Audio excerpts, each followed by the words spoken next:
ओम श्री साईराम. भागवत वाहिनी अध्याय 21. दुर्वास प्रसंग. दुर्वासांच्या विचित्र हास्याचं स्पष्टीकरण घाईतच दिलं. दुर्वासांनी दुर्योधनाची प्रार्थना स्वीकारली. ठीक आहे, मी जातो असं म्हणून ते अरण्याकडे निघाले. त्या प्रार्थनेमागे एक खोलवर पापी हेतू होता. तो असा: एकदा सूर्योदयाच्या सकाळी पांडव जेव्हा सूर्यपूजा करत होते त्यावेळेला त्याने त्यांच्या परिस्थितीबद्दल हळहळ व्यक्त केली आणि त्याच्या अतुलनीय कृपेने त्यांना एक पात्र दिलं. त्यातल्या पदार्थाचा कितीही उपयोग केला तरी ते भरलेलंच राहत असे. त्याचं नाव अक्षय पात्र. एक कर्तव्यदक्ष असलेली पत्नी म्हणून द्रौपदी 5ही भावांचं भोजन झाल्यावरच स्वतः भोजन करीत असे. तिचं भोजन पूर्ण होईपर्यंत ते पात्र अन्नाने पूर्ण भरलेलं असे. मग कितीही लोक येवोत, तिचं भोजन झाल्यावर ते पात्र स्वच्छ करून ठेवल्यावर मात्र त्या पात्रातनं काही मिळत नसे. अशा रीतीने दिवसातून एकदा त्या पात्रातनं भरपूर अन्न मिळे. हजारोंना लाखोंनासुद्धा जेवू घालणं तिला शक्य होई. पण एकदा तिचं जेवण झाल्यावर मात्र त्या दिवसाची त्या पात्राची शक्ती नष्ट होई. त्यात काही अन्नाचा भाग किंवा कण शिल्लक असेल तर त्यात अनेक पटीने किंवा 1000 पटीने उत्पन्न होऊ शके. हा त्या पात्राचा वैशिष्ट्यपूर्ण गुण होता. दुर्वासांनी पांडवांकडे जाऊन त्यांचं आतिथ्य द्रौपदीच्या भजनानंतर स्वीकारावं ही मागणी दुर्योधनाने केली, कारण ही विशेष उणीव त्याच्या मनाला माहीत होती. जेव्हा रागीट दुर्वास भोजनासाठी जातील आणि पांडव त्यांचं आणि त्यांच्या प्रचंड परिवाराचं आतिथ्य करायला असमर्थ ठरतील तेव्हा भुकेपोटी ते भयंकर शाप देतील आणि त्या भावांचा कायमचा नाश होईल. त्यांच्याबरोबर राहण्याचा कठीण प्रश्न सोडवला जाईल आणि सर्व साम्राज्यावर कौरव सुखाने राज्य करतील ही दुर्योधनाची दुष्ट प्रेरणा होती. पण पांडवांनी कोणा बाह्य लोकांचा पाठिंबा शोधला नाही, तर त्यांच्यातील ईश्वराचा शोधला. त्यापुढे एखाद्या ऋषीचा शाप कितीही प्रभावी असला तरी काय करू शकणार? सर्वांचा रक्षणकर्ता ईश्वर त्यांच्या पाठीशी असताना दुष्टांचे रानटी बेत त्यांना काय इजा करू शकणार? त्यांचे दुष्टबेत अपयशी ठरणारच. त्या दुष्ट कौरवांना हे समजत नव्हतं की त्यांचे बेत एका दिशेने सुरू असताना ईश्वर दुसरीकडून बेत आखत असतो. द्रौपदी आपलं भोजन करून आणि अक्षयपात्र स्वच्छ करून आपल्या पतींबरोबर बोलत विश्रांती घेत होती. त्यावेळी दुर्वास आपल्या 10,000 शिष्यांसह पांडवांकडे आले. जिथे ते राहत होते त्या पानाने शाकारलेल्या झोपडीकडे दुर्वास येत असल्याचं धर्मराजांनी पाहिलं. तो लगेच उठला आणि त्यांचं उत्साहात स्वागत केलं. त्यांचे पाय धुतले, फुलांनी पूजा केली आणि त्यांच्या तो पाया पडला आणि म्हणाला, आयुष्यातील सर्वश्रेष्ठ महत्त्वाकांक्षा मला समजली आहे. हा दिवस सर्वश्रेष्ठ भाग्याचा आहे. त्याच्या डोळ्यातनं आनंदाश्रू आले आणि तो हात जोडून उभा राहिला. त्याचे भाऊ आणि द्रौपदी पण त्याच्या बाजूला उभे राहिले. त्यांनी वंदन केलं आणि आदराने आपलं मस्तक नमवलं. लांबचा प्रवास करून आल्याने दुर्वास खूप दमले होते. त्यामुळे चिडकेपणाने म्हणाले, आम्ही स्नानासाठी आणि मध्यान्नीच्या विधींसाठी नदीवर जात आहोत. आम्ही येईपर्यंत मी आणि माझ्या शिष्यांसाठी भोजन तयार ठेवावं. एवढी घोषणा करून ते वेगाने नदीकडे गेले. हे शब्द कानावर पडताच धर्मराजाला धक्काच बसला. त्याच्या हृदयाची धडधड थांबण्याच्या बेतात आली. तो द्रौपदीशी बोलला, ते पात्र स्वच्छ करून पालथं घातलं होतं. आता काय होईल या भीतीने ते दुःखात बुडाले. 10,000 जेवायला घालायचं. अरे देवा, आमच्यासाठी आज काय वाढून ठेवलं आहे? दुःखात बुडून ते शोक करू लागले. द्रौपदीसारख्या आदर्श गृहिणीसाठी अतिथींना भोजन देणं ही आनंददायी गोष्ट होती. पण अशा अवेळी जंगलात जिथे काहीही वस्तू मिळत नाहीत तिथे लगेचच इतक्या लोकांना जेवण देणं, ती हताश झाली. जे अतिथी इथे आले आहेत ते महान दुर्वास आहेत. त्यांचं ज्ञान अर्हता सर्व जगाला माहिती आहे. केवळ विचारातून ते एखाद्याला क्रोधाने भस्म करू शकतात. केवढं मोठं संकट माझ्या पतींवर कोसळलं आहे. ती चकित होऊन भीतीने कापायला लागली. तिथे आलेल्या एवढ्या मोठ्या समूहाला कसं जेवू घालावं हेच तिला कळत नव्हतं. सज्जनांच्या त्रात्याशिवाय, भगवान कृष्णाशिवाय दुसरा कोण मदत करू शकणार? गोपाला, माझ्या पतींना वाचव.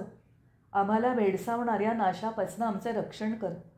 तपस्वी आणि ऋषींचं समाधान करण्याचा उपाय आम्हाला दाखव. डोळ्यातून ओघळणाऱ्या अश्रूंसह आणि हृदयातल्या दुःखासह तिने कृष्णाला आवाहन केलं.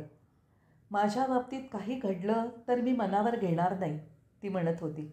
पण तिच्या पतींना वाचवावं आणि तिचं सौभाग्य कायम राहावं. दुःख न दाबता ती मोठ्यांदा रडत होती. तिचा आक्रोश पांडव बंधूंनी ऐकला आणि त्यांचं दुःख वाढलं. एकमेव आश्रयस्थान असलेल्या कृष्णाची त्यांनीही प्रार्थना केली. हे नंदनंदना, कौरवांनी आणलेल्या एकामागून एक अशा सर्व संकटातनं तू सोडवलंयस. पापणीने डोळ्याचे रक्षण करावं त्याप्रमाणे तू रक्षण केलंस. आज या भयंकर संकटात आम्हाला का टाकलंयस? आमच्या पापांची, चुकांची क्षमा कर आणि या भयानक संकटातनं वाचव. ते ऋषी आणि त्यांचा प्रचंड परिवार यांना समाधान देण्यासाठी आम्हाला मदत कर. पांडवांची प्रार्थना आणि द्रौपदीचे अश्रू यांनी कृष्णाचं हृदय विरघळलं. मथुरेतून तो तिथे आला. त्याच्या पावलांचा आवाज ऐकू येत होता. दुर्वास नदीवरून परत कधी येतील या उत्कंठेतून पांडवांनी खाली घातलेल्या माना कृष्णाला पाहून वर उचलल्या गेल्या. आपल्या हास्याने प्रकाश पसरत कृष्ण त्यांच्या झोपडीत प्रवेश करत होता. त्याचं पितांबर जमिनीला स्पर्श करीत होतं. ते उद्गारले, कृष्णा कृष्णा, आणि भगवंताकडे धावले. द्रौपदी आवाज ऐकून लगबगीने बाहेर आली. तिने तर्क केला की ईश्वराच्या त्यांच्यावर होणाऱ्या कृपेचंच ते चिन्ह आहे. कृष्णाला पाहिल्याबरोबर ती त्याच्या पाया पडली आणि अश्रूंनी त्याचे पाय भिजवले. मला वाचव, माझं सौभाग्य वाचव. ते ऋषी आणि त्यांचे शिष्य यांचं समाधान कर. विश्वनाट्याचा संपूर्ण दिग्दर्शक असलेल्या कृष्णाचं जणू त्यांच्या चिंतेकडे लक्षच नव्हतं. तो स्वतःच्याच भुकेच्या विचारात चूर होता. तो म्हणाला, द्रौपदी, आश्चर्यच आहे. मला भूक लागली आहे. प्रथम माझी भूक शांत कर आणि नंतर तुला काय पाहिजे ते माग. मला लगेच थोडं जेवायला दे. वाट पाहायला तयार नसल्याप्रमाणे त्याने हात पुढे पसरला. द्रौपदी म्हणाली, भगवंता, ही विनोदाची वेळ नाही आहे. ही माझ्या परीक्षेची वेळ आहे. मला वाचव. आमच्या स्थितीला हसू नकोस. आपल्या वस्त्राच्या पदराने तिने अश्रूंचा प्रवाह निपटून टाकला. दोन्ही हात पसरून तिने प्रार्थना केली. कृष्णाने आपल्या हाताने तिचं मस्तक उचललं आणि तो आश्वासक मृदू आवाजात म्हणाला, बाळे, थोड्याशा चिथावणीने सुद्धा बायकांच्या डोळ्यात अश्रू जमा होतात. पण माझी भूक त्या अश्रूंनी शमणार आहे का? वर पाहता कृष्ण उपहासाच्या भावनेत वाटला. द्रौपदी म्हणाली, गोपाला, आज आमच्या दारातला तू दुसरा याचक. पण आम्ही तुला काही दिलं नाही तरी तू शाप देणार नाहीस आणि आमचा नाशही करणार नाहीस. पण तो दुसरा याचक आपल्या 10,000 शिष्यांसह भुकेने भोजनाची वाट बघतोय. आमची राख होण्याच्या बेतात आहे. या जंगलात धान्याचा एक दाणा तरी मिळेल का? इतक्या थोड्या वेळात या उजाड प्रदेशात एवढ्या लोकांची भूक मी कशी भागवू? आपल्यावरील विषादाचं स्पष्टीकरण तिने केलं. गोपाळ मोठ्यांदा हसला. 10,000 अतिथी आले आहेत असं तू म्हणतेस, पण मला इथे तर एकही दिसत नाही. मला तुझ्या बोलण्याचं हसू येत आहे. मांडीवरच्या बाळाला दूर ठेवून लांबच्या बाळाला खेळवत बसली आहेस. प्रथम माझी भूक शमव, त्यानंतर दूरच्या लोकांना समाधान देण्याचा विचार कर. प्रथम आपल्याकडे लक्ष द्यावं या मुद्द्यावर कृष्ण अडून बसला. भुकेल्या माणसाचा अभिनय त्याने पूर्णपणे केला. द्रौपदीला तिची अडचण स्पष्ट करावी लागली. भगवंता, त्या पात्रात विविध प्रकारचं अन्न मिळतं. ते सर्व अन्न वाढून संपून गेलं आहे. मी शेवटी भोजन घेतलं. सूर्याने दिलेलं ते पवित्र पात्र मी स्वच्छ केलं आणि बाजूला ठेवलं. त्यातनं पुन्हा अन्न कसं मिळेल? तुझी भूक मी कशी शांत करू? तूच केवळ आमचा आधार आहेस. सर्व काही जाणत असूनही तू आमच्या त्रासाला कारण ठरत असशील तर इतरांबद्दल काय बोलावं? द्रौपदी पुन्हा रडू लागली. गोपाळ म्हणाला, ठीक आहे, आण ते पात्र इकडे. त्यातून भोजनाला एखादा कण जरी मिळाला तरी माझं समाधान होईल. तिने आत जाऊन ते पात्र आणलं आणि कृष्णाच्या हातात दिलं. कृष्णाने सावकाशपणे आपलं बोट त्या पात्राच्या आतून फिरवलं. पात्र घासताना किंवा धुताना एखादा कण दिसतोय का यासाठी. पात्राच्या गळ्याशी त्याला शिजवलेलं पान सापडलं. त्याने द्रौपदीला विचारलं, आज जेवताना भोजनासाठी पालेभाजी केली होतीस का? त्या पात्रामध्ये जे तिने स्वच्छ करून ठेवलं होतं त्यात कृष्णाला भाजीच्या पानाचा एक तुकडा सापडला. याचं द्रौपदीला खूप आश्चर्य वाटलं. हा तुझाच चमत्कार असणार. मी जे काम करते ते व्यवस्थित करते. ते पात्र मी इतक्या गलथानपणे घासलं नव्हतं. ते पान बघण्यासाठी ती कृष्णाजवळ आली तेव्हा कृष्णाने ते तिला दाखवलं. बघ, हे मला तुझ्या पात्रात मिळालं. त्याने केवळ माझीच भूक भागेल असं नाही, तर विश्वातल्या सर्व सजीवांची भूक भागेल. मग हाताच्या बोटाने ते त्याने जिभेवर ठेवलं आणि त्याचा आस्वाद घेत तो म्हणाला, ओह किती सुंदर, माझी भूक पळाली. आणि त्याच क्षणाला नदीकाठावरच्या दुर्वासांना आणि त्यांच्या 10,000 शिष्यांना आपलं पोट पूर्ण भरल्यासारखं वाटायला लागलं. त्यांची भूक नाहीशी झाली होती आणि अत्यंत तृप्त वाटत होतं. काही क्षणापूर्वीच होत असलेल्या भुकेच्या वेदना नाहीशा झाल्या होत्या. ही गोष्ट त्यांनी एकमेकांना प्रथम हावभावातून आणि नंतर शब्दातनं सांगितली. आमचं पोट खूप भरलं आहे. आता भाताच्या शीतालाही त्यात जागा नाही. अत्यंत सुग्रास अन्नाने युक्त अशी मेजवानी तयार करून धर्मराज वाट पाहत असेल. त्याच्या आतिथ्याला पूर्ण न्याय द्यावा असा तो आग्रह करेल. पण त्याने केलेल्या मेजवानीसाठी आमच्या पोटात जागा कुठे आहे? आपण मोठ्या खोड्यात सापडलो आहोत, ते म्हणू लागले. मग कुणाला तरी तो प्रसंग आठवला की त्यांच्या गुरूंनी दुर्वासांनी अंबरीशाला शाप दिला होता आणि त्याच्याच हातून त्या शापाचा दुष्परिणाम त्यांना भोगावा लागला होता. कृष्णाच्या मध्यस्थीमुळेच हे घडलं होतं. त्यांनी आपली परिस्थिती आणि आपला अंदाज दुर्वासांना सांगितला. धर्मराजाने प्राप्त केलेली कृपा दुर्वास जाणत होते.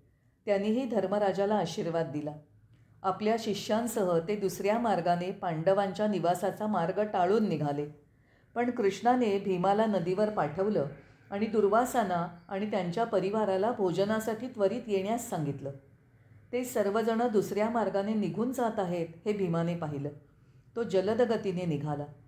त्याचा हेतू ओळखून भयभीत झालेले शिष्य स्वतःला वाचवण्यासाठी जंगलात पळून गेले.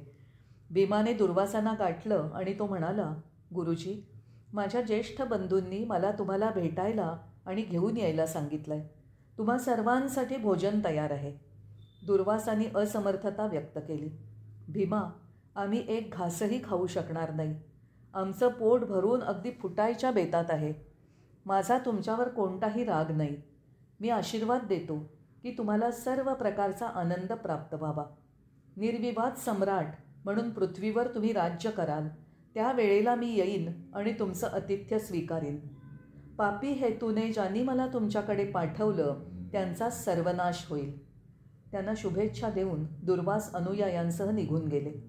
परीक्षित, तुझ्या लक्षात आलं का? तुझ्या आजोबांची भक्ती आणि समर्पण वृत्ती यांची तुलना कशाशीही होऊ शकत नाही. तसंच कृष्णाचा त्यांच्यावरील कृपावर्षाव हा अतुलनीय होता.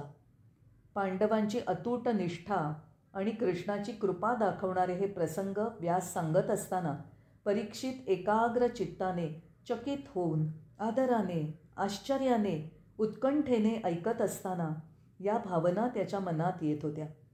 जेव्हा पांडवांची झालेली कोंडी वर्णन केली जात होती तेव्हा परीक्षित प्रक्षुब्ध झाला. जेव्हा येणाऱ्या संकटांचं वर्णन केलं तेव्हा सहानुभूतीचे अश्रू त्याच्या डोळ्यात आले. जेव्हा यशाचं वर्णन आलं तेव्हा त्याच्या डोळ्यात आनंदाश्रू आले. जय साईराम.